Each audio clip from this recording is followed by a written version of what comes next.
Bien, aquí estamos en la segunda parte de métodos de investigación en psicología. Les voy a hacer un muy breve preámbulo para que sepan de que esta justamente es la segunda parte de una clase mucho más amplia. Dentro de los métodos de investigación en psicología hicimos todo un apartado introductorio, definimos algunas cuestiones para poder caracterizar de qué es la ciencia y por qué la psicología involucrada dentro del paradigma de las prácticas basadas en evidencia. Nos metimos de lleno con algunas definiciones en cuanto a este modelo paradigmático y principalmente empezamos a ver de los tres posibles diseños, así como a grandes rasgos, el exploratorio y también las investigaciones cualitativas como diseños exploratorios. En sí, todo eso lo vimos en el primer video, así que si llegaste acá y hay algo que te interesa saber más de los, como de una parte como más general de qué se trata esta clase, podés remitirte al otro, y si no, acá lo que te voy a contar es justamente abarcando desde ahora en adelante diseños descriptivos, ¿sí? Y bueno, y sobre eso continuamos. Bien. Eh, Dentro de este diseño, lo que tenemos que entender, y bien como dice su palabra, es que vamos a tratar de describir con la mayor precisión posible la realidad específica, ¿sí? que estamos observando, en términos, por ejemplo, eh, a ver, en términos de, a ver, una situación puntual, supongamos que estoy analizando sobre una determinada sintomatología, ¿sí? Entonces yo tengo que describir con la mayor precisión posible esto que yo estoy observando, este fenómeno, que eventualmente le pondré un nombre, supongamos que fuese ansiedad, que se compone de una determinada carga cognitiva, una determinada carga fisiológica, de una...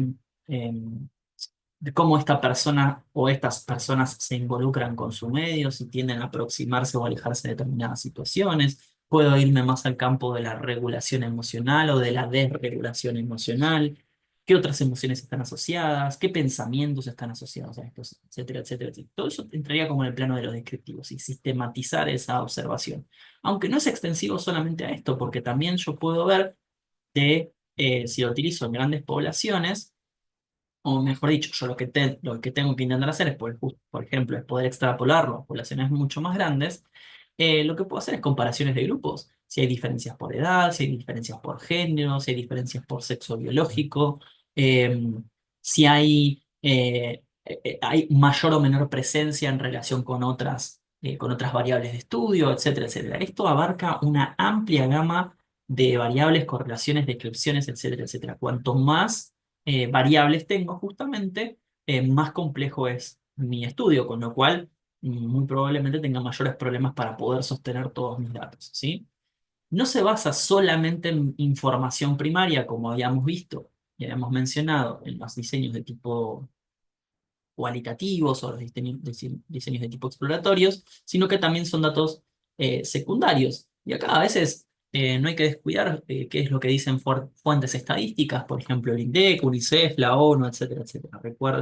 De paso les recuerdo que estamos dentro de la psicología, con lo cual esas estadísticas, sin dudas, que no pueden estar aisladas de un contexto. Y acá me pasa, por lo menos en mi experiencia personal, o una de las variables a las que siempre me interesa remitirme, que es el concepto del nivel socioeconómico, que puede ir desde un modelo autopercibido o autodescriptivo, ¿no? En qué clase social te identificas, baja, media, alta, alta, o una serie de preguntas que estaría casi rozando, de hecho fue parte de mi proyecto de tesis,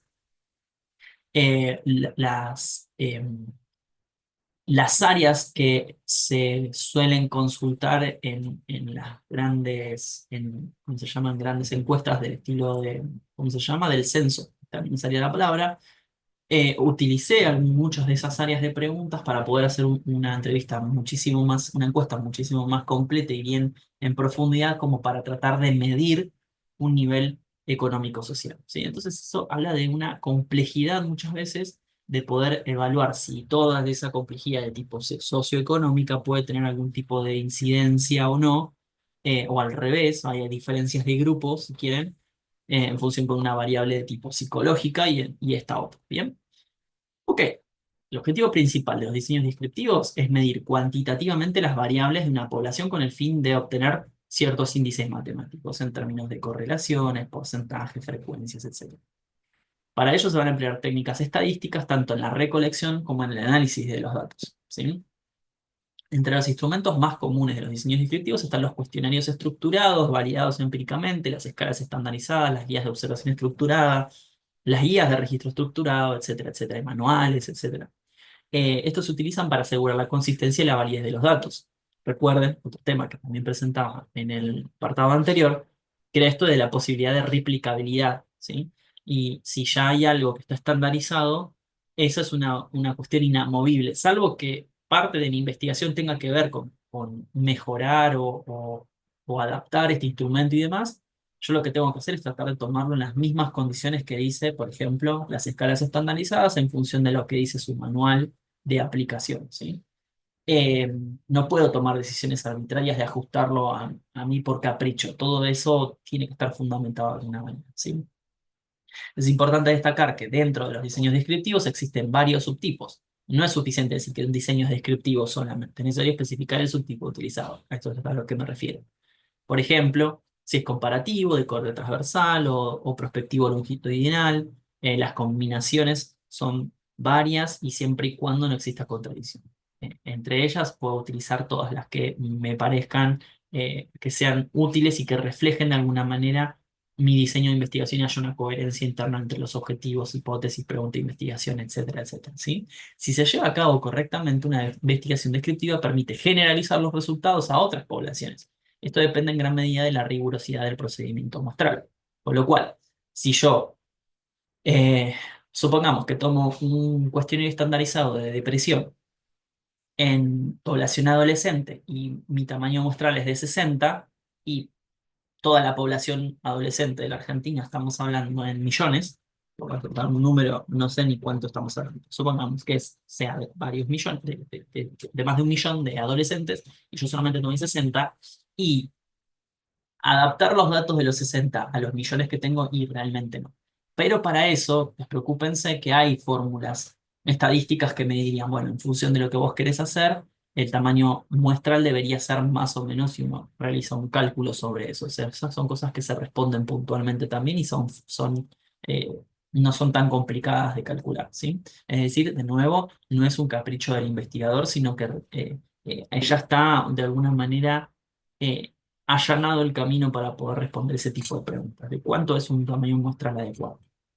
Y esto a una cuestión aclaratoria de que generalmente en las tesis no se suele tener en cuenta esto del tamaño muestral como un índice para poder calcular si es efectivo o no es efectivo, porque estamos dentro de un ámbito académico. Entonces, lo que se suelen pedir generalmente son como una determinada cantidad X de personas a las que yo puedo que sean lo suficientemente representativas y que también tengan que ver con lo que yo estoy investigando. A ver, vamos al ejemplo el ejemplo clásico que doy en mis talleres o mis consultorías es este, ¿no? Si yo estoy intentando problematizar sobre la ansiedad y no sé, y el desempeño académico en estudiantes universitarios, y mi tamaño muestral se va a adherir a función a la accesibilidad que yo tenga a la muestra de estudiantes universitarios, que realmente no debería ser muy difícil, aunque sea lo haga con mis compañeros y coextensivo a toda la facultad de psicología, para darles un ejemplo, ¿no? Pero si yo estoy intentando evaluar, por ejemplo, la adherencia al tratamiento de diabéticos tipo 2 de Buenos Aires, y primero que debería más o menos entender cuáles son las estadísticas en la provincia de Buenos Aires, pero mi muestra ya no va a ser representativa de esas estadísticas, sino simplemente a la disponibilidad de las personas que tengan ese diagnóstico previo, con lo cual es entendible que en uno me exijan un tamaño muestral de más de 200 o 400 casos, ¿no? N igual 400, y en el otro probablemente me acepten de N igual 30, 50, 60, más o menos. La idea es que cuanto mayor tamaño muestral, mejor me permite generalizar mis datos, pero eventualmente eso va a ser una limitación entre los términos de lo que es el contexto de una tesis de grado, ¿sí? Vamos con otro diseño, que son los explicativos, que tienen como objetivo principal determinar las causas de un fenómeno, es decir, explicar por qué un evento o cómo, o sea, por qué ocurre un evento, perdón, o cómo se relacionan diferentes variables. A diferencia de los estudios descriptivos, que tienen son bastante parecidos, pero la diferencia principalmente es que no se limitan a observar o correlacionar variables, sino que buscan comprender las relaciones causales subyacentes. Este tipo de investigaciones se utilizan términos, por ejemplo, como a ver, influir, inducir, provocar, causar, generar, etcétera. Son esas palabras, ¿no? Para describir que una variable puede afectar a otra. Y el diseño explicativo son especialmente útiles para contrastación de hipótesis de tipo causales. Sin dudas, hablamos de coherencia, ¿no?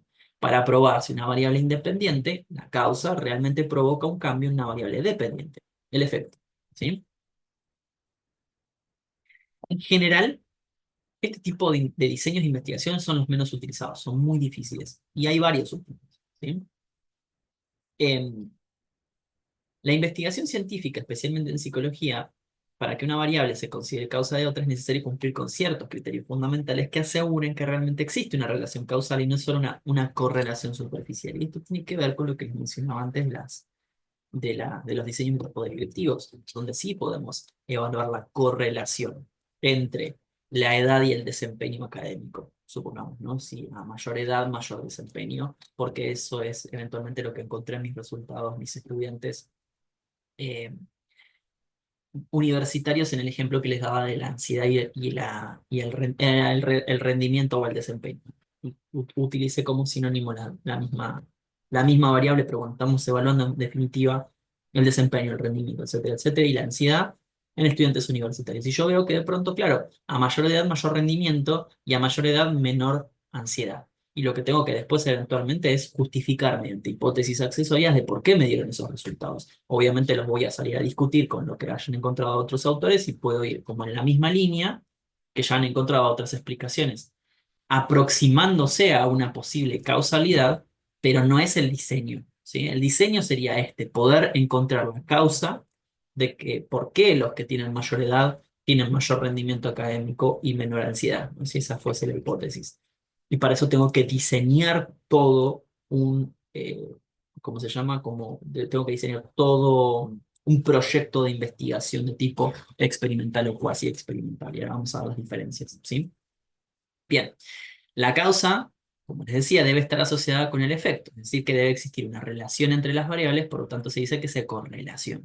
Supongamos que un investigador encuentra una correlación positiva entre el nivel de estrés y la cantidad de horas que una persona pasa frente a la pantalla, X, televisión, redes sociales, o sea, celulares, etcétera, etcétera, y esto significa que a medida que aumenta el estrés, también aumenta el tiempo en pantalla. Pero ojo, que aún no sabemos si una causa la otra, ¿sí?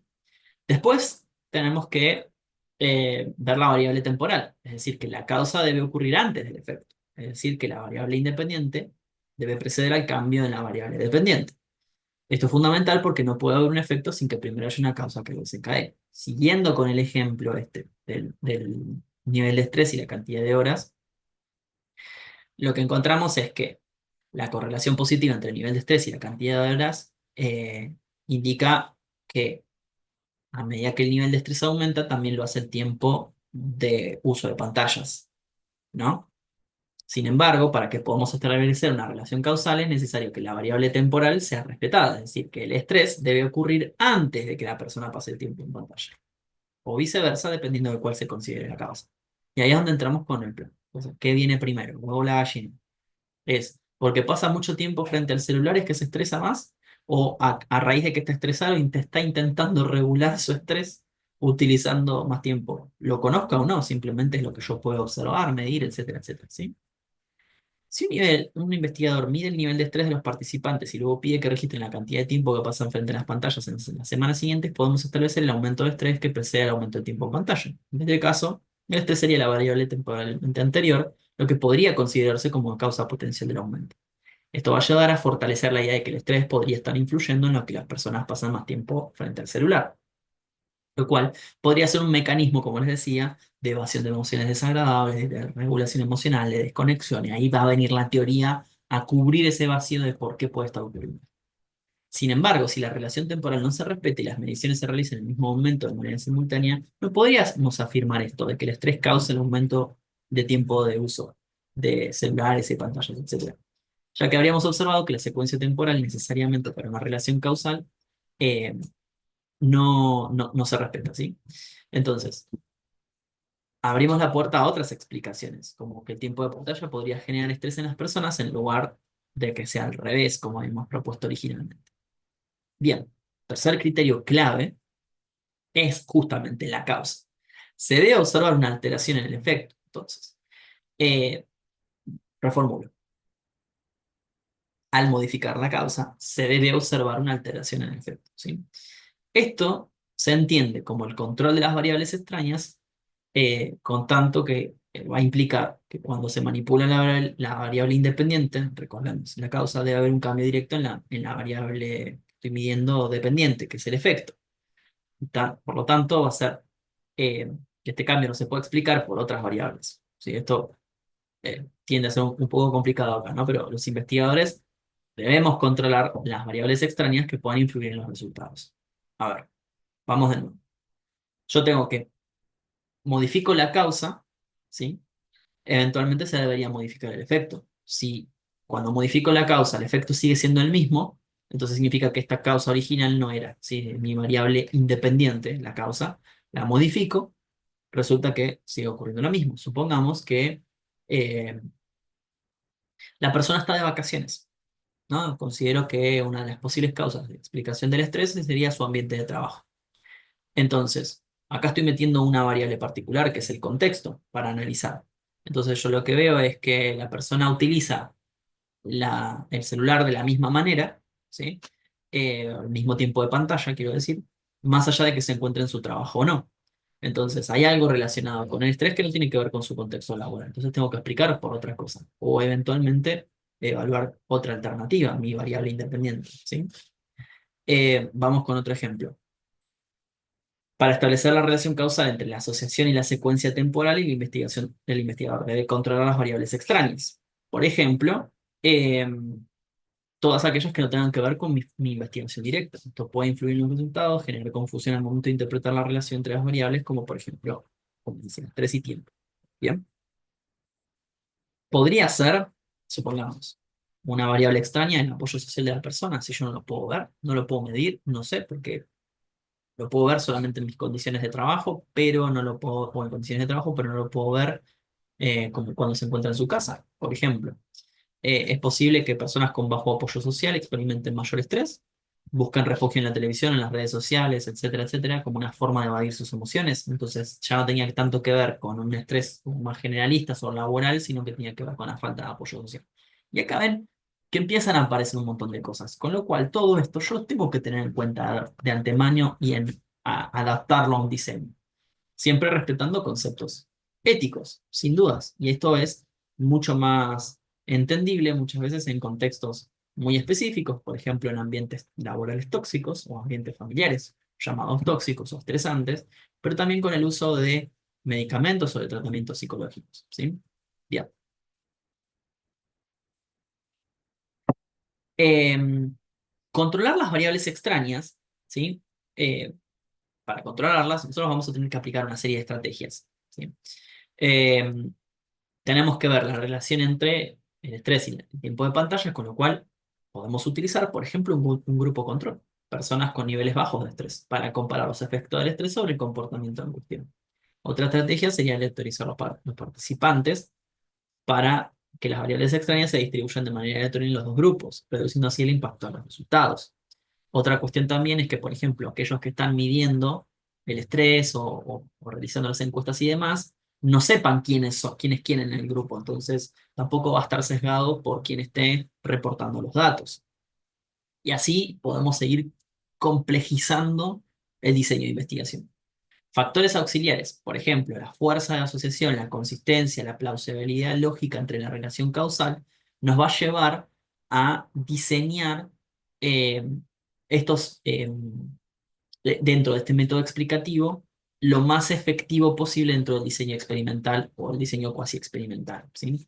Y pensemos esto de factores auxiliares como la asociación o la consistencia, la plausibilidad que les decía, eh, en algunos momentos nos puede hacer sonar un poco la campana. ¿Por qué? Porque pongamos esto, ¿no? Como el uso o el tiempo de uso de pantallas en relación con el estrés sabemos que es una emoción muy compleja o es una consecuencia de determinadas cuestiones. que pueden tener que ver también inclusive con cuestiones orgánicas. O sea, yo voy a tener que ver inclusive hasta análisis de sangre de esa persona para eventualmente. Y esto, de hecho, si ustedes encuentran investigaciones donde se analiza el estrés, se analiza de un montón de maneras en el mismo procedimiento para incluir, por ejemplo, el nivel de cortisol en sangre cada determinado tiempo, la actividad física, el tiempo de sueño, la alimentación, con quiénes se encontró, o sea, con quiénes convive, cuáles son las actividades que realiza de manera cotidiana. Digo, más allá de que yo después quiera ver el tiempo de uso en pantalla, estoy haciendo un montón de análisis y todas esas son mis variables a tener en cuenta, ¿sí? Cuanto mejor controle esas variables, mejor.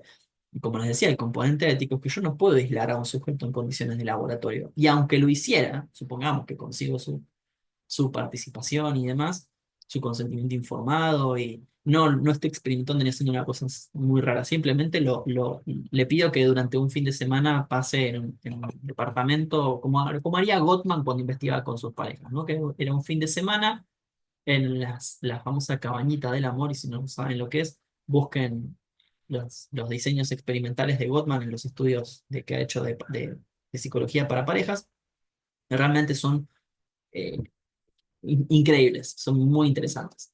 Y ha arribado a una serie de conclusiones que permitieron diseñar y ajustar intervenciones en el área de terapia de pareja que son extremadamente funcionales. Entonces, nada, ahí realmente se puede llegar a ver con muchísima evidencia, ¿verdad? Pero bueno, en el campo del estrés ocurre lo mismo. Recién les decía, ¿no? Diseños experimentales y cuasi experimentales. Vamos con eh, el experimental, que es el más riguroso para investigar las relaciones causales. Por lo tanto, se manipulan las variables independientes para observar sus efectos, ¿verdad? Y como les decía, esto de cuando yo puedo manipular una, tengo que ver si tiene o no tiene relación con la otra. O tengo que asociar la causa y el efecto, cuál viene primero y cuál viene después, ¿sí? Eh, Lo que estoy tratando de evaluar es justamente descartar variables, la mayor cantidad de variables extrañas, porque las tengo en cuenta de antemano para saber que las tengo que observar también, y esas eventualmente las trato de mantener como siempre en el mismo orden y demás, para saber que no haya ninguna otra que esté afectando, ¿verdad? Lo del famoso grupo control que les decía es justamente esto, es agarró, por ejemplo, diseñó una intervención para disminuir el estrés.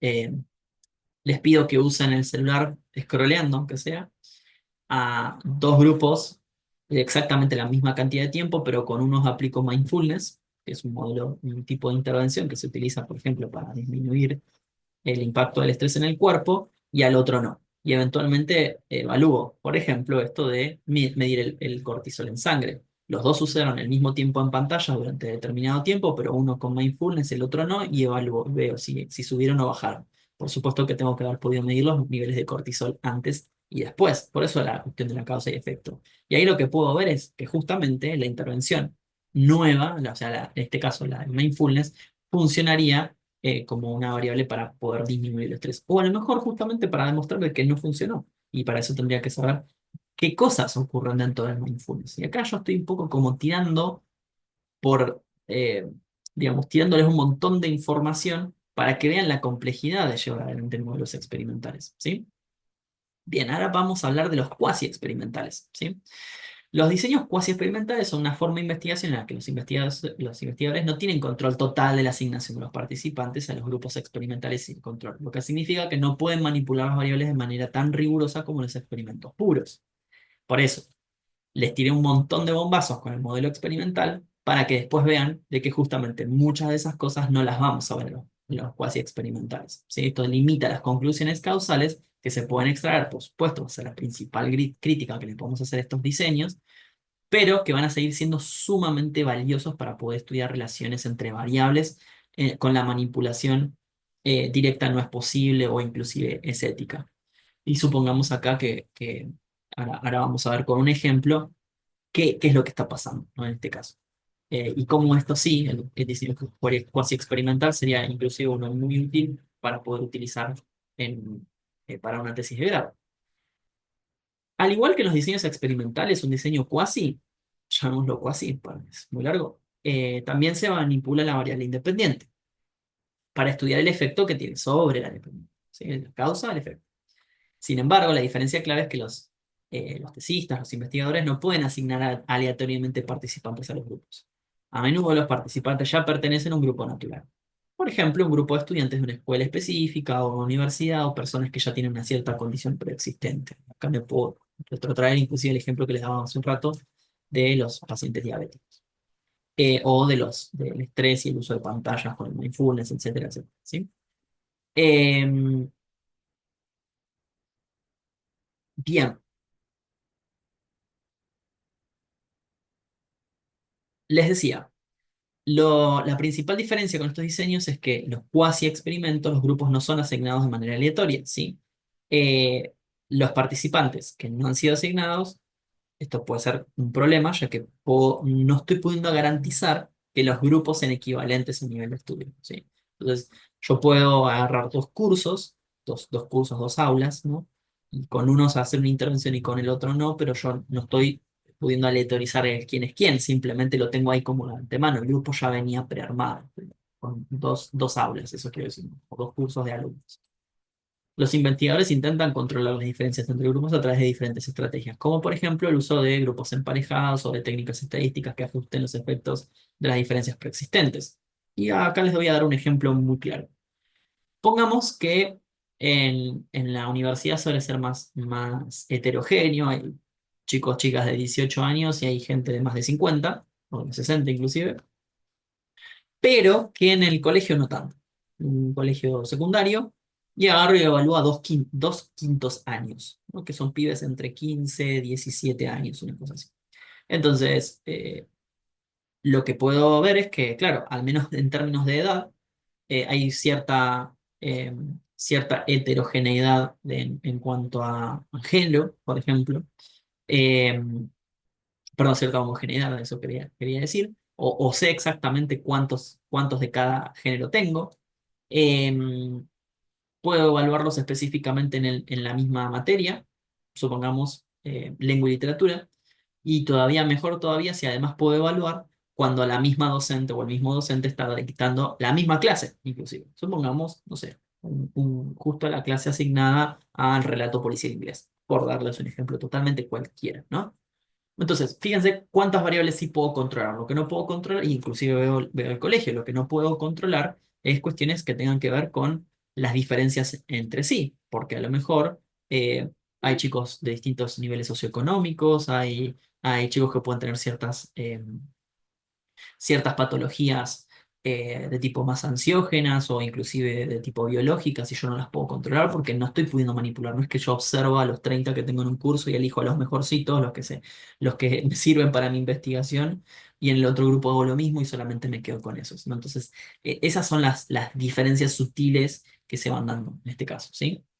Entonces, si yo intento estudiar altos niveles de estrés, por ejemplo, eh, como peores indicadores de salud mental, por ejemplo, la ansiedad y la depresión, eh, entre aquellos que tengan bajo nivel de estrés, ¿no? Para darles un ejemplo cualquiera. Y esa intervención yo la quiero hacer dentro del el periodo de evaluación, de exámenes. La manipulación de la variable independiente, en este caso sería el estrés, eh, no puedo asignar aleatoriamente quienes tienen alto o bajo estrés. O sea, el nivel de estrés es una característica ya presente en los alumnos, digamos, porque están en contexto de evaluación. ¿Se entiende ahí? Bien. Lo que sí puedo tener es un grupo experimental y un grupo control. El experimental estaría compuesto por eh, todos aquellos que hayan dado alto o respondido alto en niveles de estrés, y el control estaría formado por aquellos que presentan bajo estrés. Entonces, la asignación no es aleatoria, sino que se basa en el nivel de estrés preexistente. La medición que yo hago es justamente en relación a otras cosas relacionadas con esto, por ejemplo, ansiedad, depresión y bienestar. Y bienestar digo como algo positivo, pero ansiedad, depresión, lo que yo estoy tratando de ver es justamente el impacto en la salud mental. Lo que me va a permitir comparar los efectos del estrés en los distintos empleados. La asignación no aleatoria tiene que ver con esto, es como que yo, bueno, yo tengo los cursos armados, los aulas, ¿no? Limita la capacidad de controlar todas las variables externas, como por ejemplo había mencionado, apoyo social, nivel socioeconómico, predisposición genética, trastornos psicológicos, alguna enfermedad de tipo biológica, etcétera. Todo eso yo no lo puedo manejar. Pero sí existen otras maneras de poder controlar estos aspectos en este tipo de diseños, ¿sí? Cada uno de los métodos va a requerir como ciertos límites, ¿sí? Va a tener ciertos límites entre sí, eh, y acá más o menos los hemos explorado. Ahora, eh, de todo esto que nosotros hemos visto, exploratorios, descriptivos, correlacionales, experimentales, cuasi experimentales, hemos probado algunos ejemplos y demás, empieza a surgir la pregunta de, bueno, ¿y cuál es el mejor del diseño e investigación de todos? O sea, si yo arranqué esta clase diciendo que en realidad la elección del diseño es un paso adelantado, un tercer o cuarto paso adelantado en un tema de investigación, primero y principal, hay que decir esto. No existe un diseño mejor, pero eso es un absoluto no, digamos.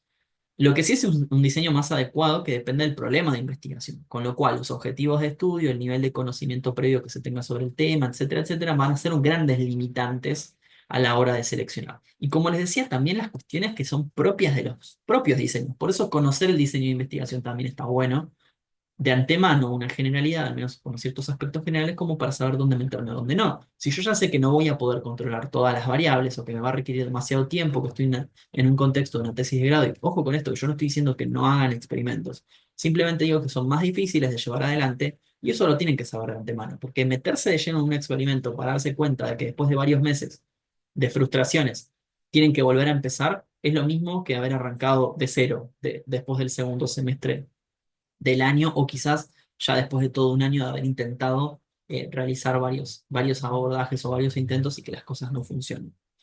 Después, por otro lado, también tiene que ver con el acceso a la muestra. ¿Tengo acceso a la muestra? ¿Puedo controlar las distintas variables? ¿Los conozco de antemano? ¿Puedo visitarlos varias veces? Etcétera, etcétera. ¿Se mantiene siempre el mismo grupo igual?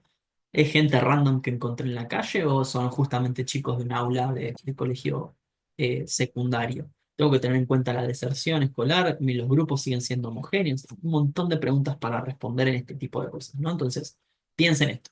El diseño eh, tiene su propio propósito y se ajusta a distintas situaciones y la elección de un diseño va a estar vinculada a lo que se quiere investigar y cómo se desea obtener determinada información, ¿sí? Entonces, para esto va a ser fundamental haber logrado, haber realizado de manera adecuada un determinado problema de investigación, todo el desarrollo, conocer lo suficiente del tema, haber arribado a una serie de objetivos e hipótesis y eventualmente con esa información encuentro o elijo cuál es el diseño más adecuado para poder responder a esta pregunta de investigación, poder refutar esas hipótesis, etcétera, etcétera, ¿verdad?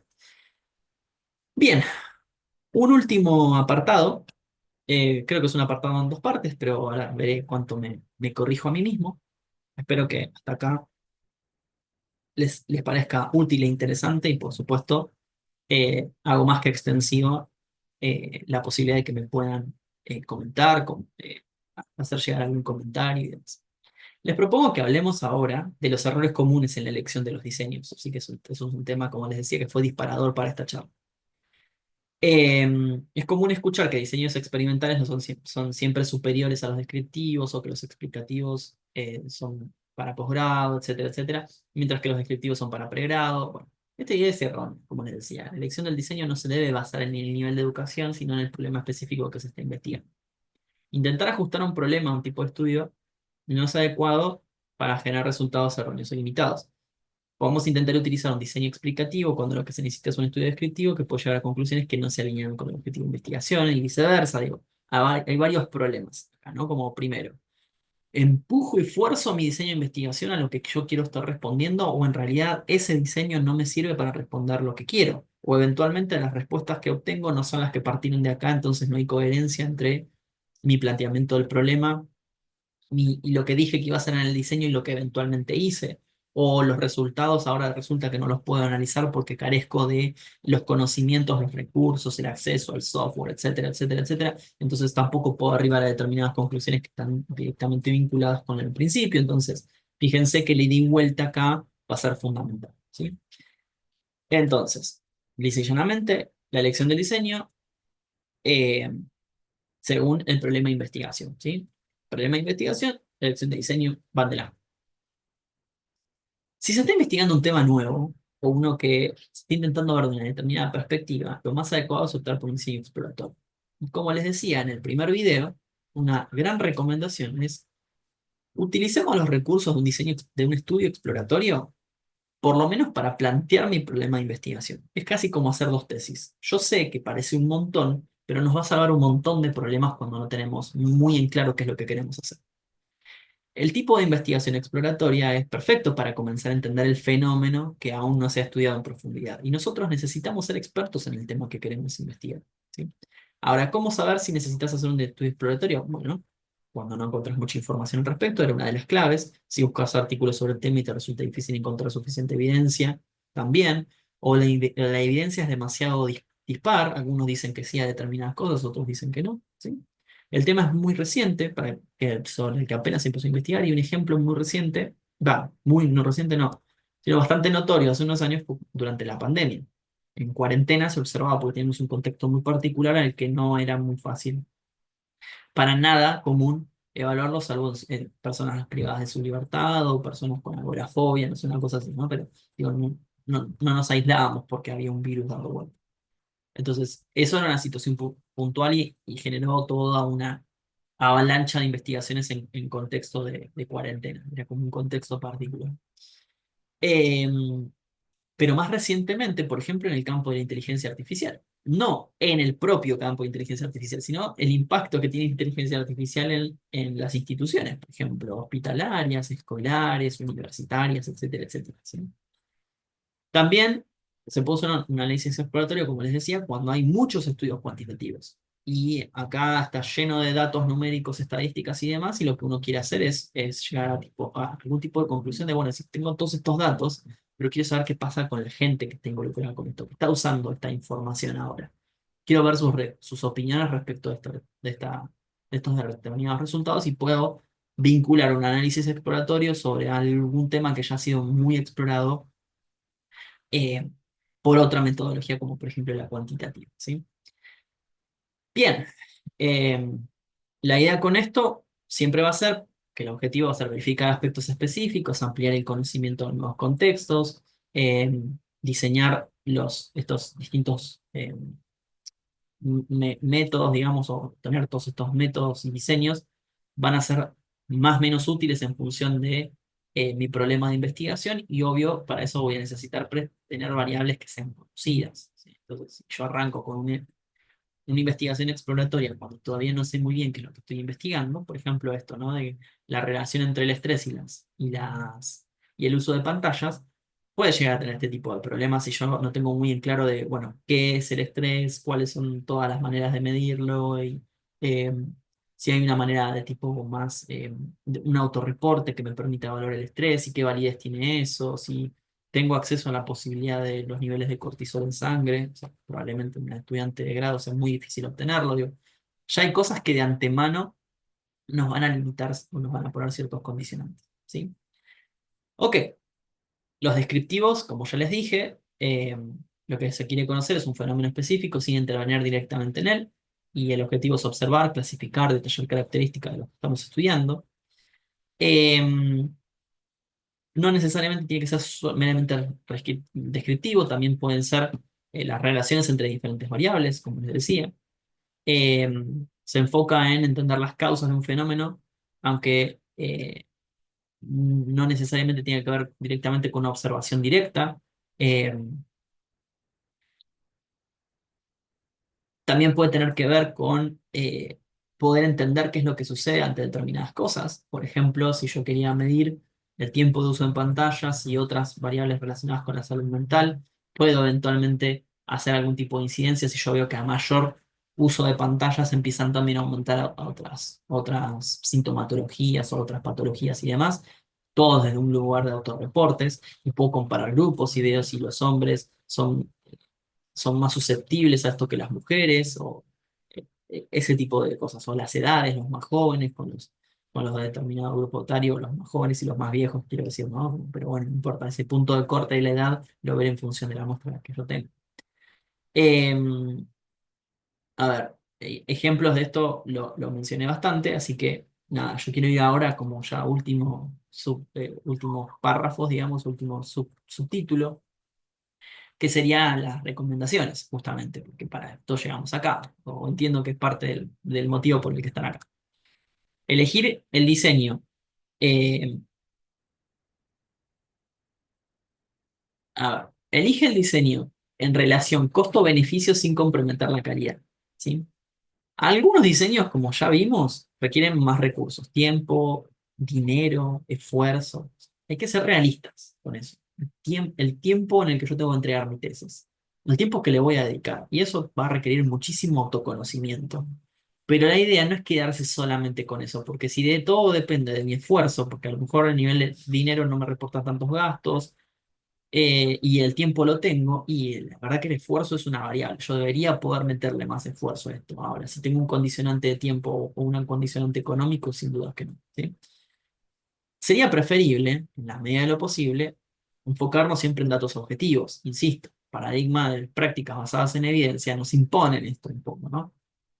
Eso no significa que yo no pueda hacer otras cosas, insisto. Si la idea del paradigma es poder romperlo, sin dudas, pero para eso hay que ser un poco experto en lo que estamos proponiendo. Entonces, ojo con esto, de que conocer todos los recursos disponibles para decidir con información, como digo siempre, es súper válido. Pero ahora, hacer por hacer, creyendo que estoy haciendo, estoy cambiando el mundo de la investigación en psicología, cuando en realidad estoy haciendo más de lo mismo, o de hecho estoy haciendo mal, estoy utilizando mal los diseños, eso sí ya sería una cuestión que no tiene mucho sentido. Entonces tengo que complementar los datos estadísticos, por ejemplo, de fuentes confiables para darle solidez al estudio, con lo cual el mejor abordaje hasta diría que sería de tipo mixto, inclusive, ¿no? Esa mixtura que sea entre los datos, la frialdad numérica, por así decirlo, con las opiniones, estaría muy bueno. Y por supuesto, que acá también tiene que ver con que, más allá de que yo me quede con uno u otro tema, mi referente siempre va a ser los expertos en el área, que son mis fuentes primarias de consulta, aunque sea de tipo cualitativo, donde predomina generalmente la opinión de quien está investigando, no la opinión de que está investigando, sino como el nivel de experticia de quien está investigando, pero también correrse de ese lugar. Y más allá de que yo esté entrevistando a personas, o sea, con lo cual voy a estar con aspectos objetivos, siempre tengo que recorrer o ir y venir con las teorías subyacentes, ¿verdad? Con lo cual me lleva a este tema, ¿no? Porque ahí medio que lo mezclé, pero el uso de instrumentos complementarios, ¿sí? Abordar la realidad, que es muy compleja, desde diferentes perspectivas sería como el mejor de los casos, desde los instrumentos de recolección de datos como las entrevistas, las encuestas, las observaciones, etcétera, nos va a permitir una visión más completa. Para eso, obviamente, también tiene que ver y ajustarse a mis objetivos. En la elección de los instrumentos es fundamental. Piensen que hay instrumentos validados empíricamente que tienen validez local, o sea que ya se probaron en Argentina o con población nacional. Hay otros que no, pero son de Latinoamérica. Hay otros que nada que ver, pero están traducidos, están solo en su idioma original, supónganse el inglés, que es lo más común. Con lo cual tengo que hacer primero una validación local antes de poder utilizar ese instrumento. No tendría ya tanta validez si solamente lo traduzco pero no probé su validez. Digo, de esto podemos hablar también extensamente la calidad de los instrumentos. No subestimen la importancia de una revisión documental. Es muy importante pararse como quien dice, a hombros de gigantes. ¿Sí? Esta frase de Newton sobre cualquier tema. La revisión de trabajos previos, deberes existentes, eh, antecedentes, aunque nos tengamos que correr un poco de lo que nosotros estamos investigando para ver cómo otros lo han hecho en otras áreas similares o cuando nos falte información, pregunten a pares que estén mejor plantados con esto, pregunten a referentes del área de lo que ustedes quieren investigar, sumamente importantes y cómo hicieron determinadas cosas. Y más allá de los datos, la interpretación es clave. Interpreten y analicen de la manera clara, estructurada, sigan lo que dicen, las indicaciones que dicen los autores y los manuales, o sean organizados. El análisis detallado va a permitir que los resultados sean comprensibles y relevantes. ¿Sí? La organización es fundamental. ¿Sí? Y ahora sí, finalmente el tema del diseño adecuado tiene que ver justamente con esto. Alinearse a la pregunta de investigación con el diseño, lo dije varias veces. Considerar la viabilidad práctica, saber cuándo ser flexible y leer, leer, leer. O sea, creo que son esas cuatro recomendaciones y ya no los perturbo más. Fue un montonazo en estos dos videos, al menos para mí que los grabé juntos. Espero verlos la próxima. Quiero que me hagan llegar sus dudas, consultas, a ver qué les pareció esto. Eh, si fue suficientemente claro, si tienen alguna crítica inclusive también. Y por supuesto, tengo todos los canales de comunicación abiertos por si tienen consultas para hacerme. Así que nada, los veo la próxima. Espero que les resulte provechoso. Adiós.